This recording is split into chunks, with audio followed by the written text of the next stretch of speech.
कार्यक्रम नमस्कार एमपी में आप सभी का स्वागत है। मैं हूं आपके साथ प्रिया। ये सजीव फोन इन प्रोग्राम है नमस्कार एमपी, यानी 12 बजे से 1 बजे तक हम आपके साथ लाइव रहेंगे और हमारे जो फ़ोन लाइन्स हैं वो 12 से 1 तक खुली रहेंगी। मैं सबसे पहले आपको फ़ोन नंबर्स नोट करवा देती हूँ। लैंडलाइन नंबर से शुरू करेंगे 0755 266 0049 और टोल फ्री नंबर बता देती हूँ, यानी निःशुल्क सेवा का आप इस्तेमाल कर पाएंगे 1800 233 0040। ये हमारे फ़ोन नंबर्स हैं, आपको स्क्रीन पर डिस्प्ले भी हो रहे होंगे। सबसे पहले शुरुआत कर देते हैं एक कामयाब राजनेता और सुदृढ़ अभिनेता।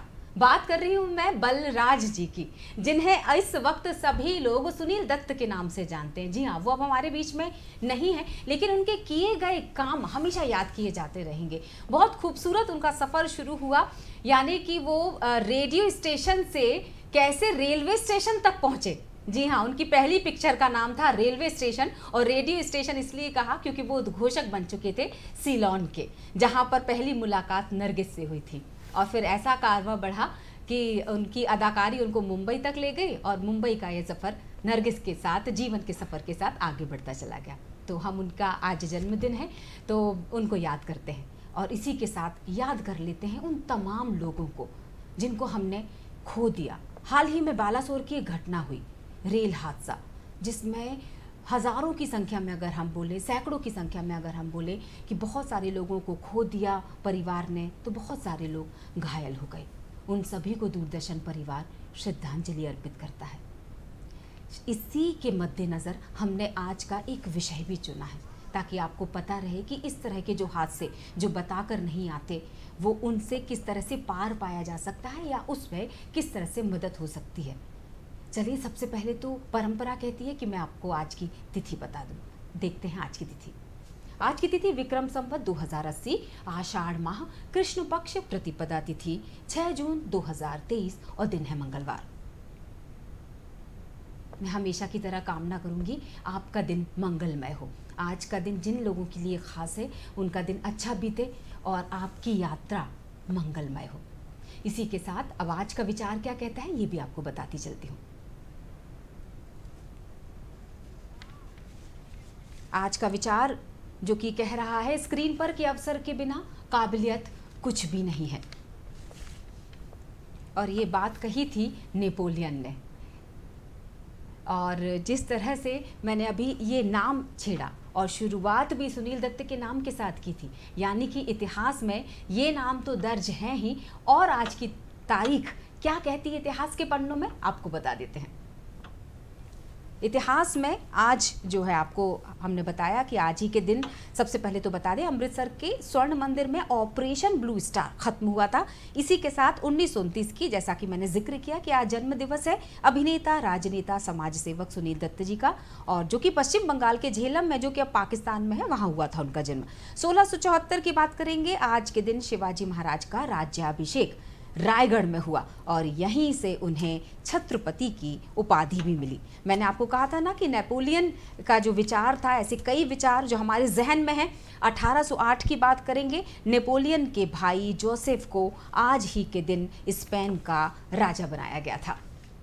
क्योंकि शिवाजी जी की बात हुई थी, और जब मैं आप लोगों के सामने आ रही होती हूँ उसके पहले मुझे भी थोड़ा सा रिसर्च वर्क करना होता है। शिवाजी के बारे में जब पढ़ा तो एक बहुत खूबसूरत बात निकल कर आई जो मुझे नहीं पता थी, और मुझे पूरा यकीन है कि शायद आप लोगों को भी ये बात ना पता हो। शिवाजी जी का नाम भगवान शिव के नाम पर नहीं पड़ा था। दरअसल क्षेत्रीय एक देवता हैं शिवाई, उनके नाम पर शिवाजी का नाम पड़ा था। ऐसे बहुत सारे तथ्य, ऐसी बहुत सारी रोचक बातें जो समय समय पर जब मैं आपसे मिलती रहूंगी तो आपको बताती भी रहूंगी।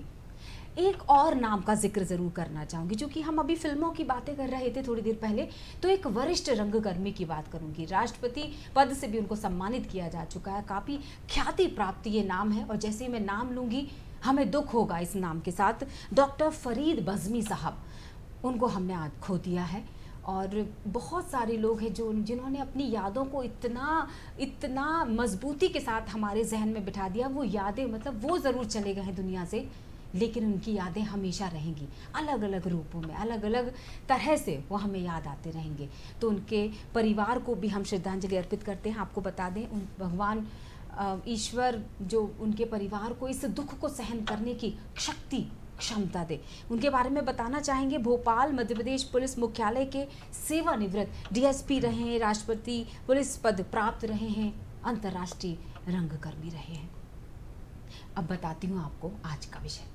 आज का विषय है दो महत्वपूर्ण विषय जो हमारे लगभग इसी से जुड़ते हुए। हाल ही में हमने, आपको याद होगा कि कुछ दिनों पहले हमने रुक जाना नहीं, इसके बारे में चर्चा की थी। हम उसके एक पहलू पर तो चर्चा करने ही वाले हैं, क्योंकि ये जो व्यक्तित्व है, आज की हमारी जो शख्सियत है, इन्होंने शिक्षा के क्षेत्र में ऐसा कमाल का काम कर दिया है। इतने वीडियोस बना दिए, इतनी कविताएं लिख दी, इतने गीत लिख दिए कि जो बच्चे हैं ना, स्कूल गोइंग बच्चों की खास तौर से मैं बात करना चाहूँगी, उनके अभिभावकों की खास तौर से मैं बात करना चाहूँगी। इतनी मदद हुई है परीक्षा के दौरान कि क्या कमाल कर गया, ये मैं उनसे पूछूंगी। तो चलिए स्वागत करते हैं हम। हमारे साथ जुड़ी हुई है शीला दाहिमा जी। एक मुलाकात शीला दाहिमा जी के साथ इस विषय के साथ, अतिरिक्त सचिव माध्यमिक शिक्षा मंडल। और शीला मैम का हम स्वागत करते हैं। मैम, मैं बहुत सारी कविताएं भी सुनने वाली हूँ और क्यूरियोसिटी है मेरी, क्योंकि बहुत सारे लोग ये सोचते हैं कि जब इस पद पर पहुँच जाते हैं तो समय कहाँ मिलता है। समय मिलता नहीं है, समय निकालना पड़ता है। अगर आप समाज के लिए कुछ करना चाहते हैं तो बड़े पद पर पहुंचने के बाद अपने कद को भी बड़ा किया जा सकता है। तो हम इस पर चर्चा करेंगे शीला जी के साथ, लेकिन उसके साथ ही हम एक और विषय पर जिनसे चर्चा करने वाले उनका स्वागत करते हैं। विषय होगा यात्रा के दौरान क्यों जरूरी है बीमा। और इस पर चर्चा करने के लिए हमारे साथ branch manager care health insurance Suraj Dharmdasani ji इस वक्त स्टूडियो में मौजूद हैं। तो इन दोनों विषयों पर हम चर्चा करेंगे। एक से इन जो शख्सियत है शीला जी, उनसे हम जानेंगे कि ये सफ़र किस तरह से आगे बढ़ता चला गया, क्योंकि एक बड़ी टीम काम करती है शीला मैम के साथ। ये इस सफलता में कहते हैं ना कि पूरी एक टीम का एक कारवां बन चुका है। तो चलिए हम शुरुआत करते हैं शीला मैम, चूँकि एक सुख दुख वाला दिन है आज, मिली जुली प्रतिक्रिया मुझे ऐसा लगता है। तो दर्शक आपको सुनने के लिए बेकरार भी है। वो कविताएं और जिंदगी ना मिलेगी दोबारा, ये तो हमने सुन रखा था, जिंदगी मिलेगी दोबारा ये आप कहती हैं जी। देखिए, मुझे लगता है कि ज़िंदगी में हमेशा हमें पॉजिटिव सोच बनाए रखनी चाहिए। और अक्सर ज़िंदगी ना मिलेगी दोबारा एक अलग अर्थों में उपयोग किया जाता है, जो एक तरह से वो भी बहुत पॉजिटिव चीज़ है कि हम समय का सदुपयोग कर लें, समय दोबारा लौट के आए कि नहीं आए। लेकिन मैंने थोड़ा सा जब अपनी सोच को थोड़ा और विस्तार दिया तो मुझे ये लगा कि कई बार ऐसा भी होता है जीवन में कि लोगों को लगता है कि अब हमारे पास उतना समय है कि नहीं, हम कुछ कर सकते हैं कि नहीं, या हमारे सामने बहुत सारी चुनौतियां हैं तो हम उन चुनौतियों से आगे बढ़ सकते हैं कि नहीं। तो मुझे लगा कि हम क्यों ना एक ना शब्द को हटा के ये कहें कि ज़िंदगी मिलेगी दोबारा। हाँ। तो इसका अर्थ जो मैंने सोचा था वो यही सोचा था कि हम इतने सकारात्मक हो जाएं कि हमारे पास भले ही बहुत सीमित संसाधन हो, सीमित समय हो, या कुछ भी चीज़ सीमित हो, लेकिन हम ज़िंदगी को इतना महत्व दें, इतना उसे बड़ा बना लें कि हम ये कह सकें कि ज़िंदगी मिलेगी दोबारा। बिल्कुल सही बात है। तो क्यों ना वो पंक्तियाँ भी हम सुन ही लेते हैं। जब आपने इतना खूबसूरत टाइटल दिया था तो उसके अंदर के जो शब्द गढ़े होंगे जब आपने, तो वो पंक्तियाँ, उसकी एक एक लाइन बहुत कुछ कहती होगी। कुछ पंक्तियाँ सुनाती हूँ आप सभी को। स्वागत है। ज़िंदगी मिलेगी दोबारा, ज़िंदगी मिलेगी दोबारा, बस तुम चाह लो, बस तुम सोच लो, बस तय कर लो तुम, जीना है तुम्हें दोबारा, ज़िंदगी मिलेगी दोबारा। और अब अगले महीने से ही सावन लगने वाला है, तो कुछ इस कविता में सावन की कुछ पंक्तियां मैंने जोड़ी हैं, वो सुनाती हूँ जी। हर बार आने वाला सावन, हर बार आने वाला सावन इस बार भी आएगा, लेकिन अब की बार उसे ऐसे ही ना जाने देना। समझ लेना इस बात को कि बारिश, समझ लेना इस बात को कि बारिश बाज़ारों में नहीं मिलती है, यह तो कुदरत ने तुम्हें तोहफे में दी है। स्वीकार करो इस नेमत को, फैला कर दोनों हाथों को, तभी तो ज़िंदगी मिलेगी दोबारा। क्या बात है, कितनी खूबसूरत बात है। Thank you. दोनों ही अपनी अपनी जगह मुझे लगता है वाक्य सही है कि ज़िंदगी ना मिलेगी दोबारा, अच्छे से खुलकर जी लो, और ज़िंदगी मिलेगी दोबारा, इसलिए एक एक पल को जी लो। रोको मत जाने दो, रोको मत जाने दो वाली बात हो गई। मैं आपके पास आती हूँ सूरज जी। ज़िंदगी मिलेगी दोबारा, ज़िंदगी के साथ भी, ज़िंदगी के बाद भी मुझे किसी एक बहुत, अब समझ ही गए होंगे हमारे सारे दर्शक कि कितना ज़रूरी हो जाता है वो बीमा शब्द। तो मैं चाहूँगी कि कितना हवाई यात्रा के दौरान, जब मेरी आपसे चर्चा हो रही थी, आपने बहुत अच्छी बात कही थी कि हवाई यात्रा के दौरान तो बीमा कराना याद रखते हैं लोग यात्री, लेकिन जब ट्रेन में सफ़र कर रहे होते हैं तो ऐसे कितने प्रतिशत लोग होंगे जो ट्रेन की यात्रा या बस की यात्रा के दौरान भी शायद बीमा होता होगा? जी, बस के दौरान भी हम बीमा कर सकते हैं। जी, तो मैं चाहूँगी तो जानकारी। मैं इस विषय को स्टार्ट करने से पहले उन सभी लोगों को श्रद्धांजलि देना चाहूँगा जिन्होंने उड़ीसा के बालासोर में अपनी जान गंवाई है, और ईश्वर से प्रार्थना करता हूँ कि जो लोगों का अभी इलाज चल रहा है वो जल्द से जल्द स्वस्थ होकर हमारे बीच आए और अच्छी उनकी रिकवरी की मैं प्रार्थना करता हूँ। जैसा कि शीला मैम अभी बोल रहे थे ज़िंदगी मिलेगी दोबारा, तो मैं कहना चाहता हूँ अभी हम लोगों के पास, सबके पास बहुत अवसर है हमारी लाइफ में क्या इम्पोर्टेंट डिसीजन है उसको लेने का। जो सबसे एक इम्पोर्टेंट विषय जिसके लिए आज हम यहाँ पे आपके साथ मौजूद हैं, जिसको हम बोलते हैं बीमा। देखिए, आज ये जो हादसा हुआ है इसकी भरपाई अगर हम देखें तो कोई कर नहीं सकता है। परिवार का जो नुकसान हुआ है उसकी भरपाई कभी कोई नहीं कर सकता, पर ये जीवन है, इसमें हमें परिवार आगे बढ़ेगा, तो परिवार आगे बढ़ेगा तो समय समय पे उनको पैसों की आवश्यकता होगी। तो इसलिए हमें, जब आज हम नॉर्मल हैं, स्वस्थ हैं, तो हमें हमारा बीमा हर समय पे करना चाहिए। जब हम रेल यात्रा में होते हैं तो मैं देख रहा था, जब भी मैं रेल यात्रा बुक करता हूँ अपनी, तो आप यकीन नहीं करेंगे उसका जो 35 पैसे से 50 पैसे के बीच में आपका वो यात्रा का जो है बीमा हो जाता है। 35 पैसे से 50 पैसे के बीच में आपका वो जो बीमा हो रहा है, उसमें आपको जो है 10 लाख रुपए का, भगवान न करे आपका यात्रा के दौरान निधन हो जाता है तो उसमें आपको 10 लाख रुपए प्राप्त होते हैं, आपके परिवार को प्राप्त होते हैं। भगवान न करे आप उस यात्रा के दौरान विकलांग हो जाते हैं तो भी आपके परिवार को 10 लाख रुपए प्राप्त होते हैं। बिल्कुल सूरज जी, मैं इसको विस्तार से जानना चाहूँगी। थोड़ा सा मैं दर्शकों को बता देती हूँ, पहले मैं दर्शकों के साथ बात करना चाहती हूँ।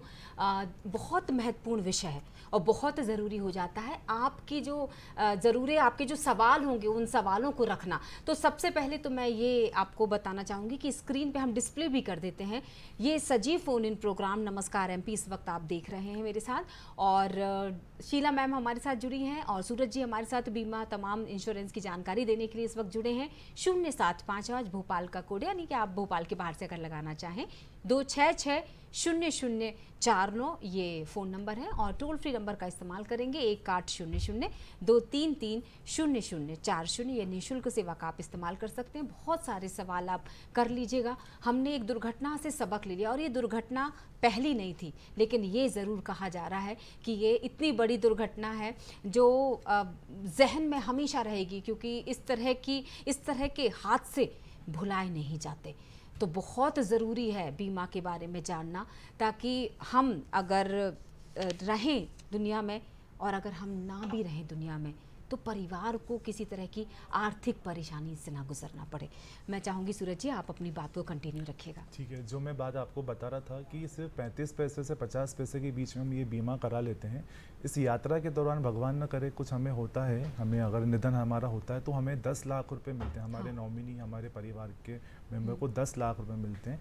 यदि अगर हम विकलांग हो जाते हैं इस यात्रा के दौरान तो उसमें भी हमें 10 लाख रुपए इस बीमा के माध्यम से हमें प्राप्त होते हैं। और इसके अलावा अगर हम आंशिक रूप से अगर विकलांग होते हैं तो इसमें 7.5 लाख रुपए तक हमें जो है प्राप्त होते हैं। और अगर हम घायल होते हैं इस दौरान तो भी हमें 2 लाख रुपए जो है मिलते हैं। तो ये मेरा निवेदन है, जब भी आप लोग यात्रा करें सिर्फ इतने कम रुपए देके 50 पैसे देके आप अपना जो है, बिल्कुल अवश्य निवेदन है कि आप ये अपना बीमा जरूर करें। सूरज जी एक सवाल और ऐड कर लेती हूँ क्योंकि फिर मैं मैम के पास आना चाहूँगी। क्या टिकट में जो तमाम तरह के कंटेंट लिखा होता है उसमें इस बात का जिक्र होता है कि बीमा ज़रूर कराएं? जैसे कि सिगरेट के पैकेट पर लिखा होता है कि इससे कैंसर हो सकता है, लेकिन हालांकि वो तो अनदेखी कर जाते हैं, जो कि ज़रूरी है। ज़िंदगी का एक हिस्सा ये इससे भी जुड़ता है। जी मैम, इस दौरान इसमें लिखा रहता है, अगर आप नीचे जाके देखेंगे तो उसमें क्लियर लिखा रहता है कि इस दुर्घटना के दौरान आपको क्या क्या इसमें प्राप्त होने वाला है। तो बिल्कुल हमें इसको कराना चाहिए और इसको आज आप सब लोग भी ध्यान में रखें, जो मैंने आपको बताया कितना कितना पैसा कब कब मिलता है। तो ये अवश्य मेरा निवेदन है सबसे कि जरूर कराएं। बिल्कुल आपके निवेदन। हाँ मैम, एक प्रश्न मेरा है। बिल्कुल मैं आपको बीच में रोक दूं क्या, क्योंकि सवाल आपके लिए आ चुका है हमारे पास शीला मैम। तो उनका सवाल का जवाब देते देते आप सवाल रख सकेंगे। हमारे साथ जुड़ चुके हैं भोपाल से प्रदीप साहू, और वो विशेष रूप से शीला मैम से दरअसल सवाल करना चाह रहे हैं। बहुत बहुत स्वागत है प्रदीप जी। जी प्रदीप जी, आवाज पहुंच रही है?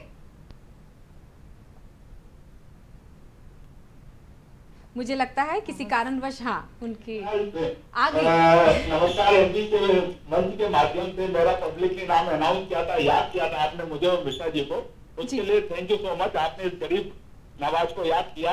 एक्चुअली क्या है, यहाँ पे क्या विद्युत कटौती बहुत चल रही है और परिवार में अभी कुछ शादियां भी थी, इसलिए रेगुलर कनेक्ट नहीं कर पाते और जीवन में हमारे अपने व्यक्तिगत काम भी रहते हैं नमस्कार एमपी में कॉल करने के अलावा, लेकिन आपने याद किया, इसके लिए थैंक यू सो मच। मेरा प्रश्न शीला मैडम से है। मैडम ये बताइए, आज क्या है यूट्यूब पर या वैसे भी मार्केट में मोटिवेशनल स्पीकर की फ्लड आई हुई है, कैसे तय करें कि आपका मोटिवेशनल स्पीकर या एजुकेटर कौन हो, बताइए प्लीज। शुक्रिया प्रदीप जी। क्या आपका उनका प्रश्न? मोटिवेशनल स्पीकर बहुत सारे आ चुके हैं, सोशल मीडिया इन्फ्लुएंसर बहुत सारे हो चुके हैं, इस एक बयार सी आ गई है। तो मैं भी इस सवाल के साथ अपना सवाल जोड़ देती हूँ कि आपने कैसे सोचा कि यूट्यूबर आपको बनना है? पहले से ही सोच के रखा था, ये एक ग्लैम की तरह काम कर गया आपके लिए, या इसके साथ कोई उद्देश्य जुड़ा हुआ है? देखिए, यहाँ पर जो मेरा उद्देश्य था वो एक यूट्यूबर बनना तो नहीं था, क्योंकि मैं ऑलरेडी मेरे गाने यूट्यूब पर हैं, कम से कम 6-7 साल पहले से ही मैं यूट्यूब पर हूँ। तो लेकिन यहाँ जो मेरा उद्देश्य था, मुझे ये लगा था कि जो हमारे बच्चे हैं, साथ में जो बड़े भी हैं, हम कैसे उनको एक ऐसा, जो हमारी राष्ट्रीय शिक्षा नीति कहती है कि बच्चों का एक समग्र विकास होना चाहिए, बच्चों में आत्मविश्वास होना चाहिए। और फिर हमने ये भी देखा कि जो कोरोना टाइम था उसने समाज को एक बहुत निगेटिव रूप में प्रभावित किया था, और तब मुझे ये लगा कि लोगों को कहीं ना कहीं से हमें सकारात्मक विचार देने की आवश्यकता है। और ऐसे में हम क्या कर सकते हैं, क्योंकि माध्यमिक शिक्षा मंडल एक सरकारी संस्थान है, ऐसे में लोगों की उससे अपेक्षाएं भी होती हैं और एक भरोसा भी होता है, ऐसा मैं मानती हूँ। तो हमको यही लगा कि हम क्या दे सकते हैं समाज को, हमारे बच्चों को हम क्या चीज़ दे सकते हैं। तो मुझे एक तरह से ये मेरी सामाजिक जिम्मेदारी भी महसूस हुई थी, क्योंकि मेरे लिए ग्लैमर या ये चीज़ें बिल्कुल भी मेरे दिमाग में नहीं थी। मेरे दिमाग में जो चीज़ थी वो ये थी कि मैं क्या सहयोग कर सकती हूँ अपने समाज के लिए, अपने बच्चों के लिए, हमारे जो शिक्षक गण हैं या हमारे जो पालक गण हैं उन सभी के लिए। क्योंकि हमने जो वीडियोज़ बनाए हैं उसमें हमें बहुत ही मेहनत लगी है, मीन्स कह सकते हैं कई महीनों की मेहनत है, उसमें काफ़ी थॉट प्रोसेस भी हुई है, हमने काफ़ी कुछ पढ़ा भी, उसमें डिस्कशंस भी किए थे। हम अपनी स्क्रीन पर भी देख पा रहे हैं, आपने इतने सारे वर्कशॉप सेमिनार ली, आपने कितने बारीकी से काम किया। मतलब दरअसल जब कार्य के अनुभव होने लगते हैं और जब एक अनुभव करता जो होता है वो बहुत अच्छा लेखक भी होता है, तो इसी तरह की चीजें निकल कर आती है बाहर। मुझे लगता है शीला जी, इसमें कोई बुराई नहीं है कि आप अपने अनुभव को किस तरह से समेटते हैं, ताकि ये मार्गदर्शक दिशा का भी काम कर जाए बच्चों के लिए या तमाम दर्शकों के लिए। जी जी, क्योंकि वो हम अधिकारी हैं, तो हमारा एक उत्तरदायित्व होता भी है समाज के लिए। सही बात है। अब मैं प्रदीप जी की उस बात को बोल देती हूँ, बिल्कुल बहुत काम जरूरी है नमस्कार एमपी को देखने के अलावा, लेकिन थोड़ा सा समय निकालिए तो मोटिवेट होते हैं लोग, और आप जैसे सवालों की वजह से ही बहुत अच्छे जवाब भी निकल कर आते हैं। बहुत बहुत शुक्रिया प्रदीप जी। शिवदत्त जी, जैसा कि हम टिकट पर लिखने की बात कर रहे थे, क्या आपको लगता है कि जागरूकता की थोड़ी सी कमी है, शायद इसीलिए लोग टिकट पर बीमा करवाने के लिए अभी भी सोचते नहीं है? कुछ ऐसा कहा जाए, बहुत कम लोग होंगे जिसे हम विचारक के अंतर्गत रख सके। मैं बिल्कुल आपकी बात से सहमत हूँ, जागरूकता की काफ़ी ज़्यादा कमी है हमारे देश में। आपको हैरानी होगी जान के कि 91% हमारे देश में जो लोग हैं उनका बीमा आज की तारीख में नहीं है। सिर्फ 9% ऐसे लोग हैं जिनका बीमा उन्होंने करवा के रखा है। अच्छा। मैं रेल यात्रा के जो बीमा के साथ साथ एक चीज़ यहाँ पे और जोड़ना चाहूँगा। हाँ। रेल यात्रा तो ठीक है, उस दौरान आपका बीमा आवश्यक है, उसके अलावा भी हमारा जीवन काफ़ी बड़ा है। तो एक नॉर्मल लाइफ के टाइम हमारा जो है ना, एक स्वास्थ्य बीमा भी होना ज़रूरी है पूरे परिवार का। स्वास्थ्य बीमा अगर देखा जाए, मान के चलिए 10 लाख रुपए का कोई परिवार अपना स्वास्थ्य बीमा कराता है, जिसमें चारों लोगों का 10 लाख का स्वास्थ्य बीमा है। हाँ। कई बार हम जब कस्टमर के पास जाते हैं तो कहते हैं कि अभी हमें फाइनेंशियली प्रॉब्लम है, अभी हम नहीं ले सकते। हाँ। मेरा उनसे सिर्फ 2 सवाल रहते हैं। ऐसा लगता है सूरज जी, बीच में मैं टोकूंगी, थोड़े सवाल ऐसे बन रहे हैं इस वजह से, हालांकि आपकी बात को हम पूरा भी सुनेंगे। 2-3 सवाल हैं जो निकल कर आए हैं। एक, बीमा कराने के बाद जब दुर्घटना हो जाती है, उस बीमा की राशि लेना चाहता है परिवार, तो बहुत सारी दिक्कतों का सामना करना पड़ता है, तमाम तरह के डॉक्यूमेंट लगाने पड़ते हैं, तमाम तरह की प्रक्रिया से होकर गुजरना पड़ता है। तो वो एक मानसिक जो परेशानी जिसको हम कहते हैं बीमा की राशि लेने के लिए, बिल्कुल, क्या यही एक कारण होता है? लोग थोड़ा सा पीछे हटते हैं, ये एक कारण हो सकता है? मैं आपकी इस बात से सहमत हूँ। काफ़ी लोगों को इस बारे में जानकारी नहीं होती कि उनको बीमा का क्लेम लेना कैसे है। हाँ। तो मेरा निवेदन है, जो भी लोग अपने परिवार के लिए बीमा लेते हैं ना, तो सबसे पहले कस्टमर केयर एक जो नंबर होता है उस बीमा कंपनी का, वो अपने परिवार के सभी सदस्यों को सेव करा दें। तो उसमें क्या होता है, जब भी हम बीमा कंपनी में कॉल करते हैं और हमारा पॉलिसी नंबर हम बताते हैं, हाँ। तो ये हमें आसानी हो जाती है कि हमें क्या दस्तावेज आगे देने हैं, क्योंकि कंपनी द्वारा हमें बताया जाता है कि ये 3-4 दस्तावेज हमें देने होंगे, जिस माध्यम से जो है हमारा क्लेम आसानी से पास हो जाएगा। तो कई बार मैंने देखा है कि जैसे हमने पॉलिसी दिया क्लाइंट को, और क्लाइंट के घर में भी पता नहीं है कि उन सदस्य ने पॉलिसी लिया हुआ है, और 6 महीने 8 महीने बाद जब वो पॉलिसी निकल के आती है तो कुछ इतना जो समय हो जाता है ना, उस समय जो है क्लेम लेने में थोड़ी सी असुविधा हो सकती है। पर अगर आप समय रहते हुए कर देंगे तो काफ़ी चीज़ें आसानी से हो जाती हैं। सूरज जी, एक सवाल हाँ, बिल्कुल शीला, मैं बोलने वाली थी क्योंकि मुझे लगता है शायद वो बहुत सारे लोगों के सवाल में होगा। हाँ। बिल्कुल, जैसे आपने बताया कि रेल यात्रा के दौरान बीमा की जानकारी होती है टिकट पर ही, पर उसमें थोड़ा सा प्लीज़ ये जानकारी भी दीजिएगा हम सभी को कि उसकी फॉर्मेलिटी क्या होती है। मीन्स जैसे यदि किसी को अप्लाई करना होता है बीमा के लिए, तो टिकट पे तो लिखा है, लेकिन उसके बाद आगे की जो प्रक्रिया होती है वो क्या होती है? देखिए, सबसे पहले जब आप उस पर क्लिक करेंगे, आप उसके जो है अगले पेज पे आ जाएंगे। मतलब क्या हमें वेबसाइट पे जाना होगा? नहीं, जब आप देखिए, दो माध्यम, क्या कागजों पे हमें भरना है या वेबसाइट पे? बिल्कुल बिल्कुल। देखिए, इसमें कागजी हमें कुछ भी नहीं करना है। जब भी आप अपनी टिकट बुक करते हैं IRCTC के पोर्टल से, जब आप अपनी ID हम वहाँ पे लगाते हैं, तो वहीं नीचे हमें ऑप्शन आ जाता है कि रेल यात्रा के दौरान हमें ये बीमा लेना है या नहीं। तो जैसे ही हम इस पर क्लिक करते हैं, इस पर ओके करते हैं, तो अगला सवाल ये हमसे पूछा जाता है कि नॉमिनी किसको आप बनाना चाहते हैं। क्योंकि देखिए, भगवान न करे दुर्घटना के दौरान अगर निधन होता है तो वो व्यक्ति तो क्लेम नहीं कर पाएंगे, तो जो नॉमिनी रहेंगे, है ना, तो वो नॉमिनी क्लेम कर पाएंगे। तो नॉमिनी का नाम, नॉमिनी की डेट ऑफ बर्थ, और नॉमिनी से हमारा क्या रिलेशन है, जैसे स्पाउस है, बच्चे हैं, या हमारे फादर मदर जो भी हैं, वो हम ऐड ऑन कर देते हैं। तो कंपनी के पास ये पूरा रिकॉर्ड चले जाता है। जब हम बीमा के क्लेम के लिए हम जब आवेदन देते हैं, तो ये चीज़ें आसानी से दिखाई देती हैं और क्लेम आसानी से पूरा हो जाता है। बिल्कुल। मैं एक सवाल और करूंगी, लेकिन कॉलर का सवाल हम पहले जरूर थे, और इस बार सवाल आपके लिए है सूरज जी। बाराबंकी से हमारे साथ नंद स्वरूप मिश्रा जी फोन लाइन पर जुड़ चुके हैं। बहुत बहुत स्वागत है मिश्रा जी। मैं नंद स्वरूप मिश्रा बाराबंकी में जाना चाहूँ जी, जीवन की रक्षा यात्रा के दौरान किस प्रकार से हमें बीमा की तरफ से मिलेगी सुरक्षा। तो मैं जानना ये चाहता हूँ कि यात्रा के दौरान हमें बीमा से किस प्रकार के लाभ मिल सकते हैं। जी, धन्यवाद। बहुत बहुत स्वागत है आपका कार्यक्रम में। जैसा कि मैंने पहले बताया, एक बार फिर से मैं आपके लिए दोहरा देता हूँ। जब भी हम ये बीमा लेते हैं तो इसमें हमें मुख्य तौर से 3 तरह के लाभ मिलते हैं। यात्रा के दौरान अगर यात्री की मृत्यु हो जाती है तो उनको 10 लाख रुपए का मुआवजा जो कि बीमा कंपनी से मिलता है। दूसरा, अगर वो पूरी तरह से विकलांग हो जाते हैं तो भी उनको 10 लाख रुपए का मुआवजा मिलता है, और अगर आंशिक रूप से विकलांग होते हैं तो उसमें 7.5 लाख रुपए का मुआवजा मिलता है, और अगर हम घायल होते हैं या मामूली चोट आती है उसमें 2 लाख रुपए का मुआवजा हमें जो है कंपनी की तरफ से मिलता है। ये टिकट में इंक्लूड होता है या अलग से? जैसा कि अभी आपने बताया कि वेबसाइट में जाकर हमें क्लिक करना होता है, ऑप्शन दिया जाता है, और अगर हम हार्ड कॉपी लेने जाएं, मतलब हम अगर विंडो से लें टिकट को, तो क्या उसमें इंक्लूड रहता है? क्या वो जो टिकट देने वाला होता है वो बताता है, पूरी तमाम जानकारियां देता है? जी नहीं, क्योंकि ये जो है ना, ये ऑनलाइन बुकिंग के टाइम ही आपको ये ऑप्शन आता है, ऑफलाइन में इसका ऑप्शन नहीं आता है। हाँ। बिल्कुल आपने सही बोला। इसके लिए हमें वहाँ पे क्लिक करना होता है। जब हम क्लिक करते हैं तभी हम इस बीमा का लाभ ले सकते हैं, अगर हमें कुछ होता है तो। अगर हम नहीं लेते हैं तो आगे फिर हम इसका लाभ नहीं ले पाएंगे। तो मेरा निवेदन है कि जब भी आप टिकट करें, या कई बार होता है आप अपने किसी एजेंट के थ्रू आप अपनी टिकट करवाते हैं, तो उनसे भी आप बोल के रखें कि इसमें बीमा जो है अवश्य आप जोड़ के रखें। और मुझे ऐसा लगता है कि सफ़र चाहे आधे घंटे का हो, 1 घंटे का हो, 2 घंटे का हो, या ओवरनाइट जर्नी हो, हर बार बीमा तो लेना ही चाहिए जब टिकट। और एक मतलब सवाल बहुत सारे हैं, लेकिन अगर मैं आपसे बात करती रह जाऊंगी ना तो मैं शीला मैम की कविताएं नहीं सुन पाऊंगी। मैम, कोई ऐसी खूबसूरत सी कविता, कुछ ऐसी खूबसूरत सी पंक्तियां जो आपको लगता है कि अब प्रिया मैं इंतजार ही कर रही थी कि तुम कब मुझसे पूछो और मैं उसको सुना दूं स्क्रीन से? नहीं, आप कौन से विषय पे सुनना चाहेंगी?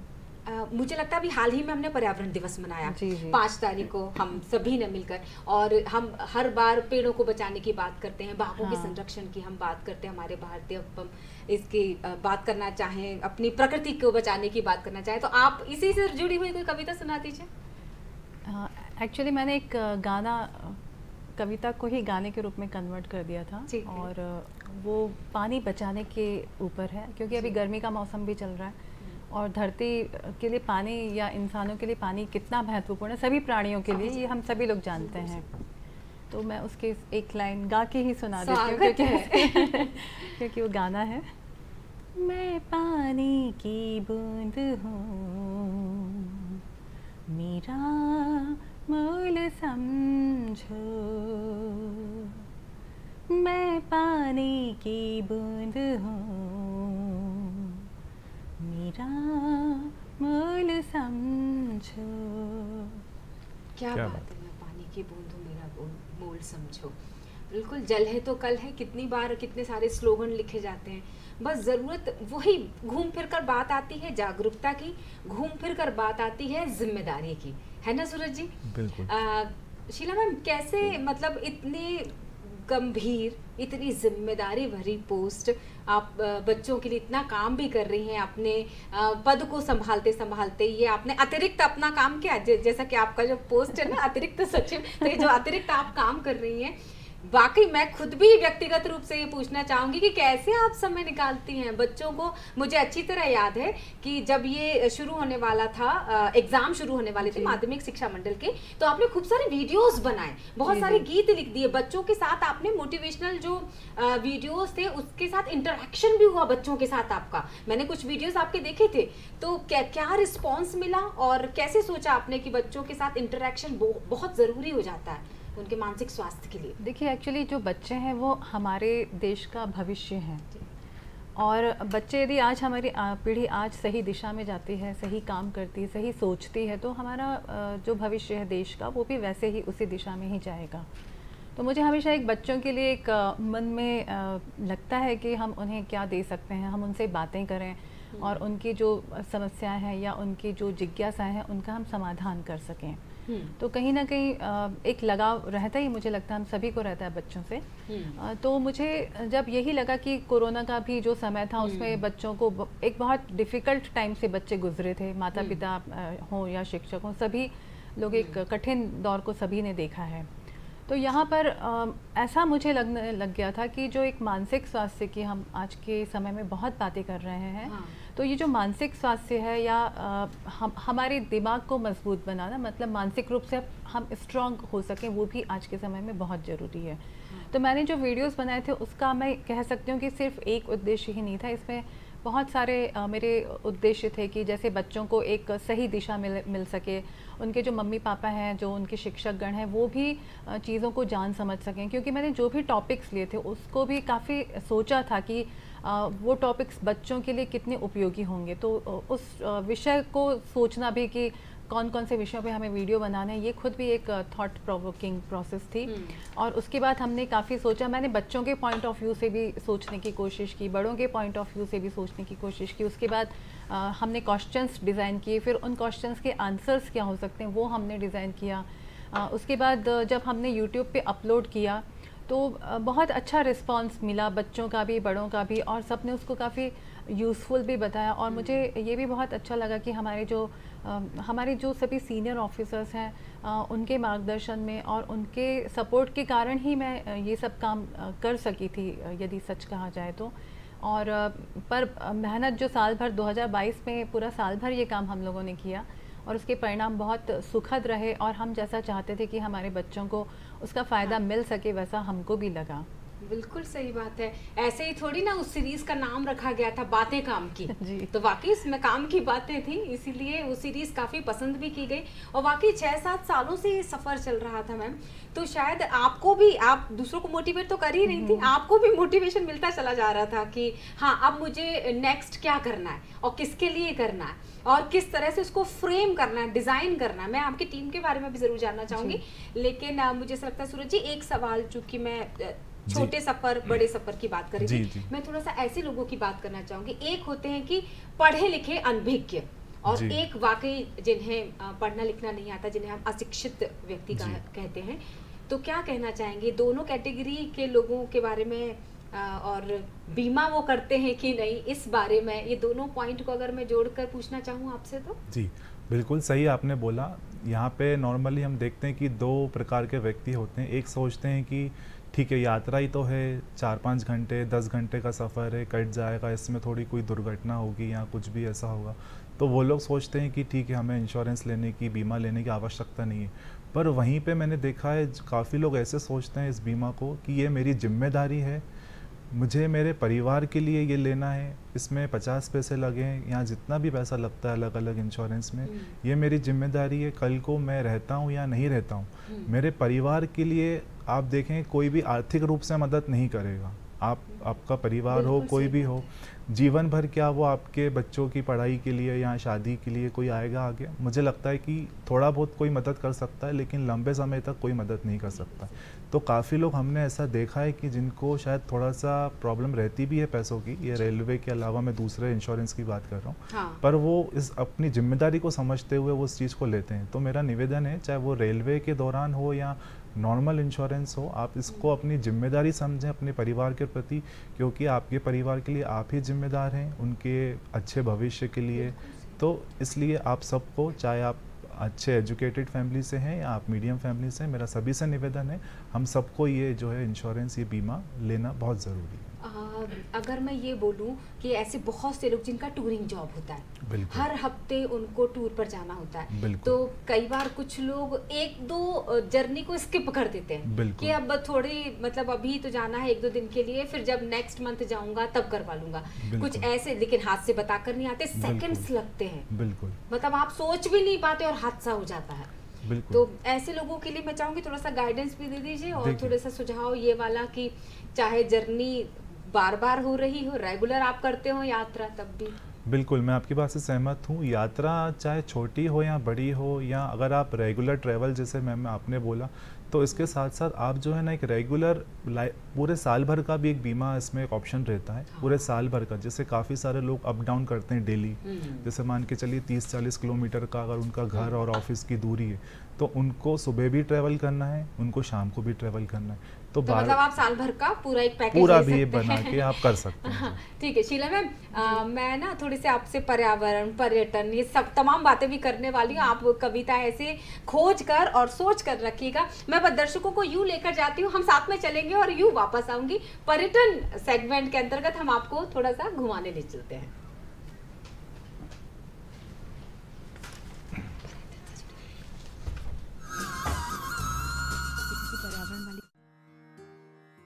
कालजयी कवि कालिदास और उज्जैन के सम्राटों की आराध्य देवी मां गढ़कालिका का ये मंदिर पुराने उज्जैन में आज भी शोभायमान है।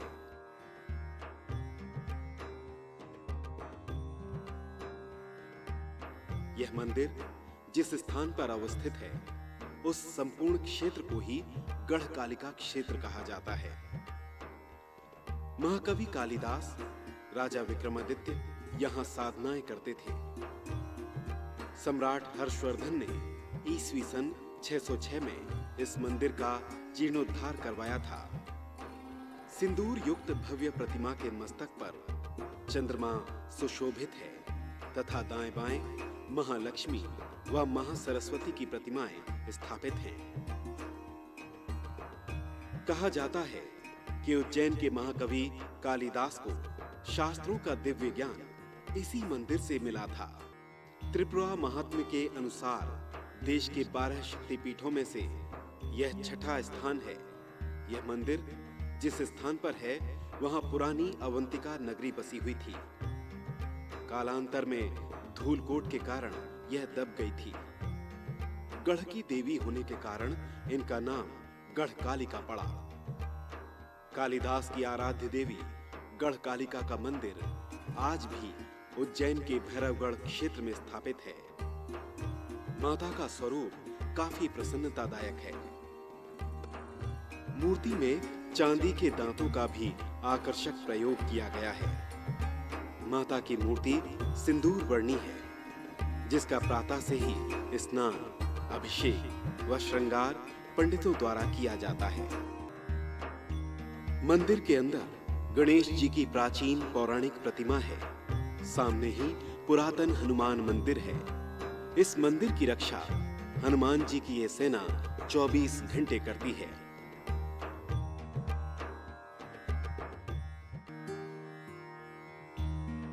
गौरतलब है कि पुरातत्व विभाग ने जब यहाँ की खुदाई करवाई थी, तब उसमें बड़ी ईंटें, मनके, टकसाल तथा सड़कें निकली थी। इससे यह अनुमान लगाया गया कि यह स्थान ईसा पूर्व 500 वर्ष पुराना है। गढ़ कालिका के मंदिर में मां कालिका के दर्शन के लिए रोज हजारों भक्तों की भीड़ जुटती है। तांत्रिकों की देवी कालिका के इस चमत्कारिक मंदिर की प्राचीनता के विषय में कोई नहीं जानता। फिर भी माना जाता है कि इसकी स्थापना महाभारत काल में हुई थी, लेकिन मूर्ति सतयुग के काल की है। बाद में इस प्राचीन मंदिर का जीर्णोद्धार सम्राट हर्षवर्धन द्वारा किए जाने का उल्लेख मिलता है।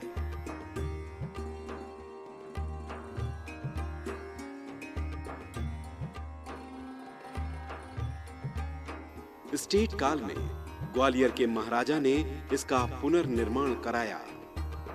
यहाँ पर नवरात्रि में लगने वाले मेले के अलावा भिन्न भिन्न मौकों पर उत्सवों और यज्ञों का आयोजन होता रहता है।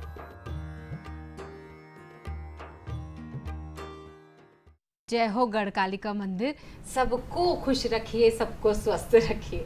इसी कामना के साथ विषय पर वापस आ जाते हैं। हम बात कर रहे हैं यात्रा के दौरान क्यों जरूरी है बीमा, और उसी के साथ हम मुलाकात कर रहे हैं शीला दाहिमा जी से। शीला मैम, जिस तरह से अभी हम देख रहे थे घूमना कितना जरूरी हो जाता है, मतलब थोड़ी देर के लिए ना हम उन जगहों से या उन परेशानियों से हट जाते हैं, तो कितना जरूरी हो जाता है अकेले भी रहना, खुद के साथ समय भी बिताना। कुछ ऐसी कुछ कविताएं आपने भी लिखी होंगी जब आप भी घूमने जाते होंगे। हाँ, मुझे भी बहुत अच्छा लगता है यात्राएं करना। लेकिन देखिए, ज़िंदगी खुद एक यात्रा है, ऐसा कहा जाता है। यदि हम फिलोसॉफिकल वे में बोलें तो ज़िंदगी में चलना भी ज़रूरी है, ठहरना भी ज़रूरी है, और कई बार बहुत ऐसा भी लगता है कि हम खूब घूमें भी, कई बार ऐसा भी लगता है हम थोड़ा सा रुक भी जाएं। तो एक जो मन स्थिति होती है एक लोगों में, उस पर मैंने लिखा था। क्योंकि आज के समय में लोग ये बहुत बोलते हैं ना कि हमारे पास टाइम नहीं है, मुझे खुद के लिए भी टाइम नहीं मिल रहा है। तो मुझे लगता है यात्राओं के माध्यम से भी हम खुद के लिए थोड़ा समय निकाल भी सकते हैं, खुद के साथ भी वक्त गुजार सकते हैं। तो एक मैंने कविता लिखी थी, मुझे खुद के साथ वक्त बिताना है। बहुत दिन हो गए खुद से बातें किए हुए, बहुत दिन हो गए खुद से बातें किए हुए, अब मुझे खुद के साथ थोड़ी बातें करनी हैं। बहुत दिन हो गए बेफिक्री की नींद लिए। सही बात है। बहुत दिन हो गए बेफिक्री की नींद लिए, अब मुझे सुकून की रातें बितानी हैं। बहुत दिन हो गए भागा दौड़ी करते हुए, बहुत दिन हो गए भागा दौड़ी करते हुए, अब मुझे कुछ दिन ठहराव के बिताने हैं। क्या बात। बहुत दिन हो गए बोझ ही बोझ के घेरे में, बहुत दिन हो गए बोझ ही बोझ के घेरे में, अब दिल पर बिना बोझ के दिन बिताने हैं। क्या बात है। बहुत दिन हो गए खुलकर हंसे हुए, बहुत दिन हो गए खुलकर हंसे हुए, अब मुझे खुलकर हंसना है। क्या बात है। बहुत दिन हो गए मन की इच्छाएं पूरी किए हुए, बहुत दिन हो गए मन की इच्छाएं पूरी किए हुए, अब मन की इच्छाएं पूरी करना है। हाँ, अब मन की इच्छाएं पूरी करना है। कितनी खूबसूरत कविता, कितनी खूबसूरत कविता। और मुझे बस इतना कहना है कि मैं अब किसी की तारीफ करूं ना करूं, खुद की तारीफ करना है। मैं अपनी फेवरेट खुद हूं, यही कहते रहना है। लीजिए, मैंने भी 2 लाइन जोड़ दी। शीला मैम, हम वीडियोस की बात करें, अभी एक तो बहुत गंभीर सवाल कर लेती हूँ बीच में। 12th का रिजल्ट आया था एमपी बोर्ड का, और उसमें 45 से 50% का ही रेशो चला गया। अब बच्चों की पढ़ने की आदत खत्म सी हो गई है कोरोना काल के बाद, या फिर क्या कहा जाए कि दिनचर्या बिल्कुल बिगड़ी, रात भर जागते रहते हैं, और फिर उनको लगता है कि थोड़ा सा बस पढ़ लूंगा, रिवीजन जैसा कर लेते हैं और पहुंच जाते हैं परीक्षा देने के लिए। ऐसे बच्चों की वजह से परसेंटेज कम होते हैं क्या? देखिए एक्चुअली जो परसेंटेज कम होते हैं उसके कुछ जो कारण जो इस बार माननीय मंत्री जी की तरफ से भी बताया गया था वो ये था कि जैसे हम सभी ने देखा कि कोरोना दुनिया में एक लंबे समय तक रहा था और उस दौरान जो क्लासेस रेगुलर होती हैं स्कूलों में वो नहीं हो पाई थी। हालांकि ऑनलाइन क्लासेस हुई थी लेकिन सभी का अनुभव यही रहा पूरी दुनिया में कि जो एक फ़ेस टू फेस बात होती है जब शिक्षक कक्षा में बच्चों को पढ़ाते हैं तो उसकी समझ एक अलग ही समझ होती है। तो एक तो मुझे लगता है कि ये कारण भी रहा था और कई बार चूँकि सारी दुनिया में ही एक बंद की स्थिति थी कोरोना काल में, तो वो सारी चीज़ों का शिक्षा पर भी प्रभाव निश्चित तौर पर पड़ा था। उसके बाद ये भी देखने में आया कि कोरोना काल एक कह सकते हैं एक भयावह काल भी रहा है जिसने बहुत से लोगों के रोजगार को भी प्रभावित किया था, बहुत से लोगों के शारीरिक स्वास्थ्य को भी प्रभावित किया, बहुत से लोगों के मानसिक स्वास्थ्य को भी प्रभावित किया था। तो ऐसी स्थिति में इन सारी चीज़ों का मुझे लगता है कि बच्चों की पढ़ाई पर भी असर हुआ होगा। और एक चीज़ ये भी देखने में आई कि कहीं ना कहीं इस कोरोना टाइम में जो हम कहते थे बच्चों से कि मोबाइल से दूरी बनाकर चलो, पर इस समय एक मजबूरी हो गई थी कि मोबाइल बच्चों के हाथों में देना ही पड़ा था।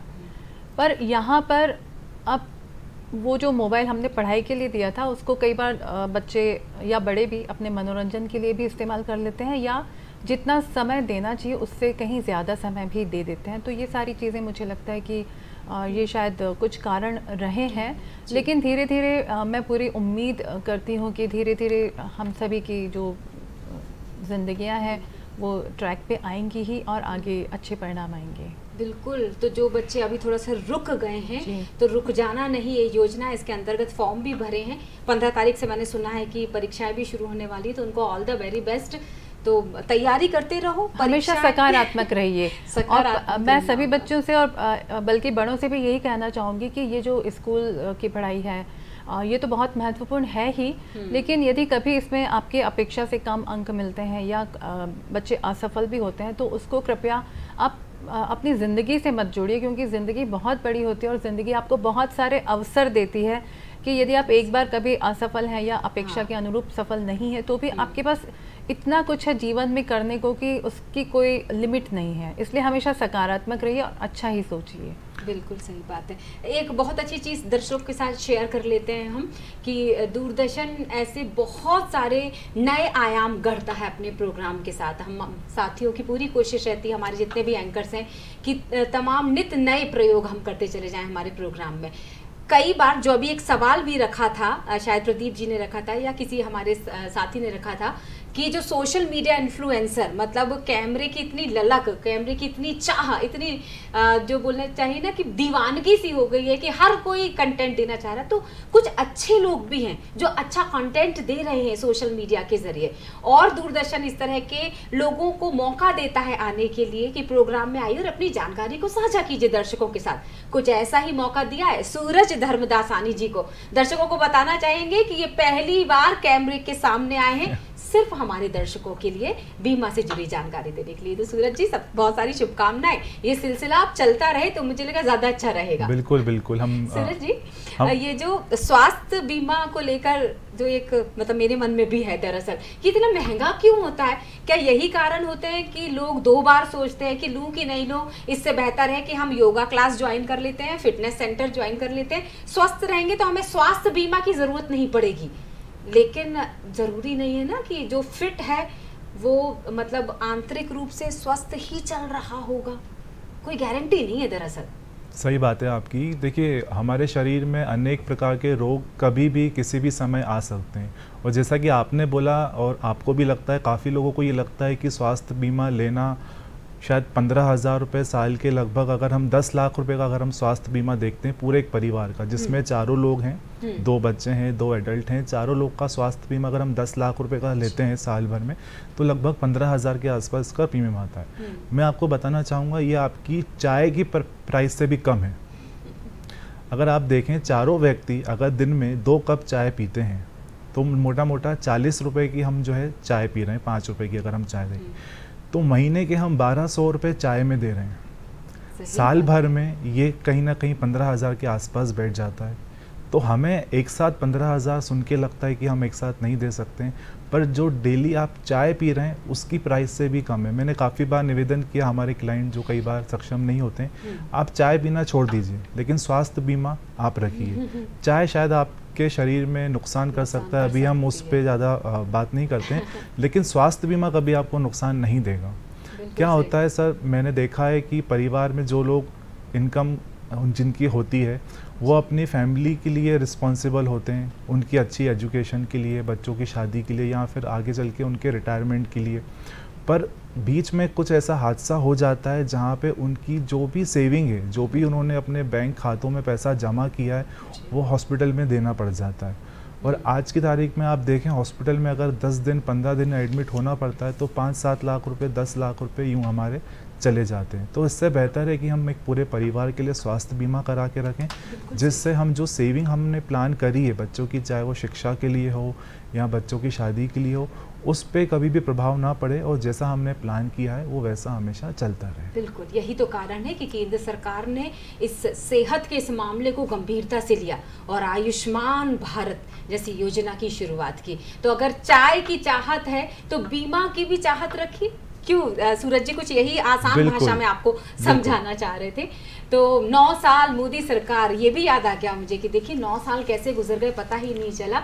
इतने जो ग्राफ था किस तरह से बढ़ता चला गया, कितने सारे अनुभवों प्रयोगों से हम गुजरते चले गए।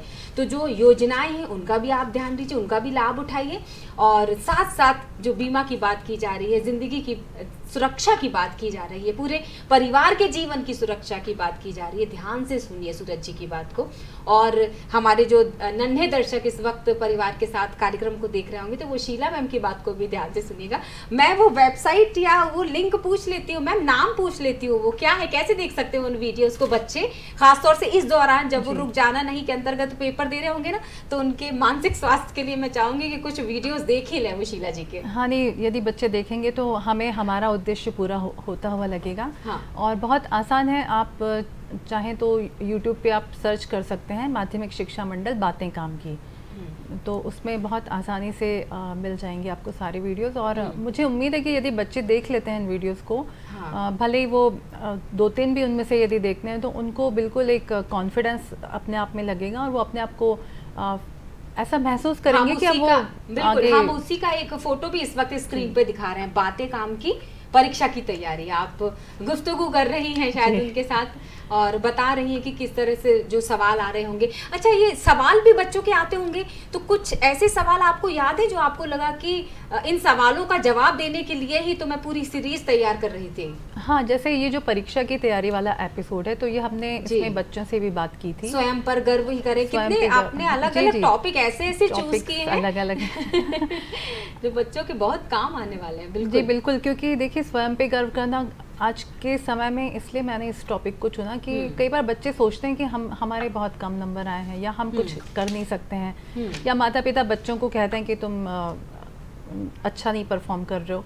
तो ऐसा नहीं है, हर इंसान में कुछ ना कुछ अच्छा होता ही है। पर्यावरण, आप प्रकृति के कितने नजदीक रही हैं, ये प्रकृति से प्रेम दर्शा रहा है स्क्रीन पर जो फोटो। हाँ, ताकि हमारे बच्चे भी समझ सके, हमारे आगे के सालों के लिए बहुत जरूरी है कि बच्चे अभी से जागरूक हों। बिल्कुल। तो जिस तरह से बच्चों के जो सवाल, मैम बच्चों से मुझे याद आ गया कि पृष्ठभूमि परिवार की अगर मैं पूछना चाहूँ, मतलब आपके घर में भी किलकारियां हैं? नहीं, मुझे ऐसा लगता है सभी बच्चे अपने ही बच्चे हैं। ऐसा मतलब देखिए, बच्चे जो भी हों, मुझे ये लगता है कि हमें हर बच्चे के लिए एक अपनापन महसूस करना चाहिए। और जब हम लोग इन प्रशासनिक पदों पर होते हैं तो हम एक वाइड स्कोप लेकर ही हमें चलना चाहिए। क्या बात है, मतलब भले ही हम उस गली पर नहीं हैं लेकिन उसका पता ज़रूर होना चाहिए। और ये एक और अच्छी चीज़ आपने बोली कि आप उनकी मनहा स्थिति को समझती हैं बेहतर तरीके से, तो शायद रास्ते और आसान होते चले जाते हैं। अगर मैं आपसे ये और जानना चाहूँ कि क्या होता है कि जब हम किसी एक लक्ष्य को हासिल कर लेते हैं, फिर हमारा आगे का लक्ष्य अपने आप तैयार हो जाता है कि अब हमारा टारगेट ये है दरअसल।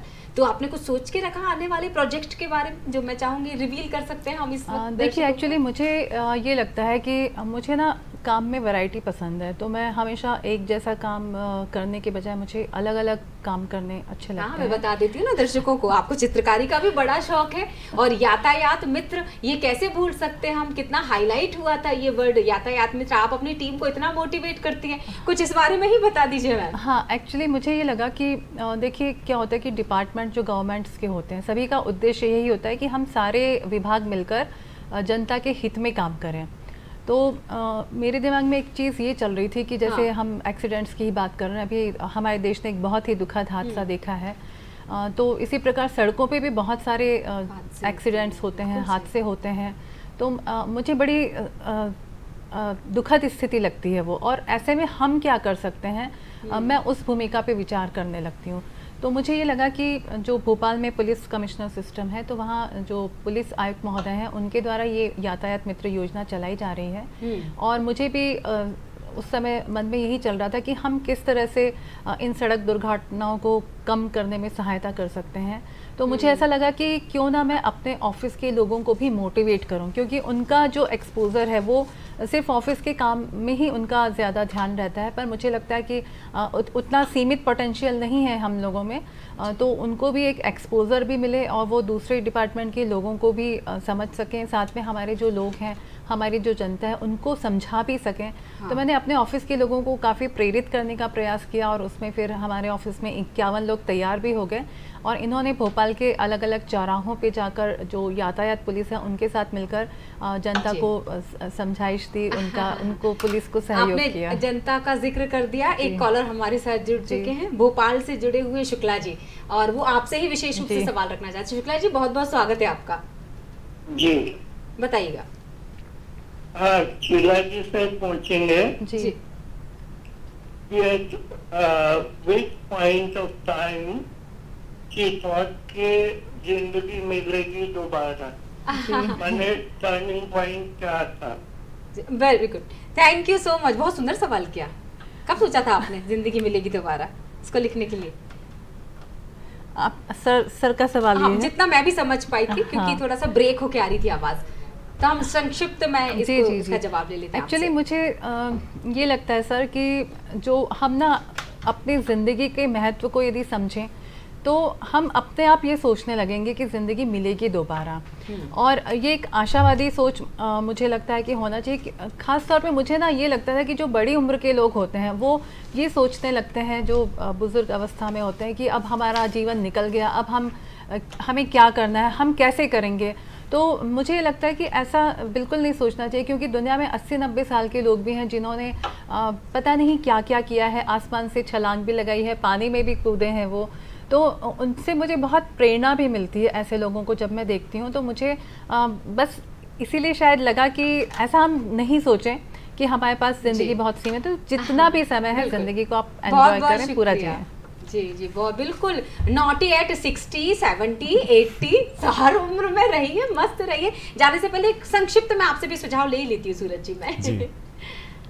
देखिए, मेरा ये मानना है, विषय चाहे एजुकेशन का हो चाहे इंश्योरेंस का हो, कहीं ना कहीं ये परिवार के जो मुख्य लोग हैं उनकी कहीं ना कहीं जिम्मेदारी बनती है, क्योंकि एजुकेशन सिस्टम भी हमारा उतना ही ज़रूरी है जितना हमारा इंश्योरेंस ज़रूरी है। सारी चीज़ें एक दूसरे से जुड़ी हुई हैं, बस सब लोग अपनी अपनी जिम्मेदारी समझे। जैसे एक विषय निकला कि काफ़ी लोग जो है मोबाइल का मिसयूज़ भी कर रहे हैं, जैसे ओवर टाइम भी यूज़ कर रहे हैं उसको। तो कहीं ना कहीं परिवार के जो मुख्य लोग हैं, जो पेरेंट्स हैं, ये उनकी जिम्मेदारी बनती है कि कहीं ना कहीं उनको उसके अच्छे साइड्स दिखाएं, ना कि उनके बैड साइड्स दिखाएं। उसमें काफ़ी चीज़ें आप चाहें भगवान से जुड़ी हुई देख सकते हैं, आप काफ़ी चीज़ें आपकी पढ़ाई से रिलेटेड, मॉरल जो हमारे बेसिक प्रिंसिपल होते हैं लाइफ के, आप वो दिखाएं। तो बच्चों का ये चीज़ें अगर थोड़ी सी ज़्यादा भी देख ली जाएगी तो कहीं ना कहीं वो नुकसान नहीं है, मुझे ऐसा लगता है। बिल्कुल नुकसान नहीं होगा। तो मैं यही धन्यवाद करना चाहूँगी। शीला मैम, अगर आप कुछ कहना चाहे हमारे दर्शकों के लिए जाने से पहले। जी, मैं यही कहना चाहूँगी कि हमेशा सकारात्मक रहिएगा, क्योंकि आपकी जो सकारात्मक सोच होती है वो आपको जीवन में बहुत आगे बढ़ाती है, बहुत हौसला भी देती है। और दूसरा, अपने जीवन को सार्थक बनाइए, लोगों की जितनी मदद हो सकती है वो भी ज़रूर। एक चीज़ और मैं वापस जोड़ना चाहूँगा, मैम को सुन के, जब मैम बात करी थी प्रशासन के लिए यहाँ सरकार से, मेरा एक निवेदन ये है कि जैसे रेल यात्रा के दौरान हम ऑप्शन ना दें अगर यात्रियों को, क्योंकि अगर 50 पैसा 35 पैसा यात्रा के टिकट में बढ़ भी जाता है तो मुझे नहीं लगता इतना ज़्यादा कुछ फ़र्क पड़ना है किसी को। तो ये ऑप्शन ना देते हुए जो है ये कंपलसरी कर दिया जाए। ये सुझाव आपने प्रशासन को भी दे दिया। जी बिल्कुल। बहुत बहुत शुक्रिया।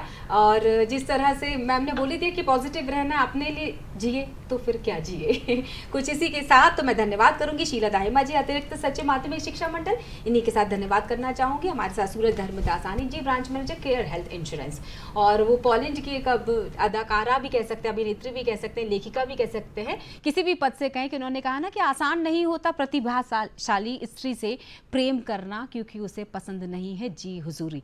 कुछ यहीं से बात को आगे बढ़ाऊंगी मैं फिर किसी रोज, और बात करेंगे किसी और प्रतिभाशाली स्त्री से। फिलहाल के लिए खुश रहिए, स्वस्थ रहिए, मुझे दीजिए इजाजत, नमस्कार।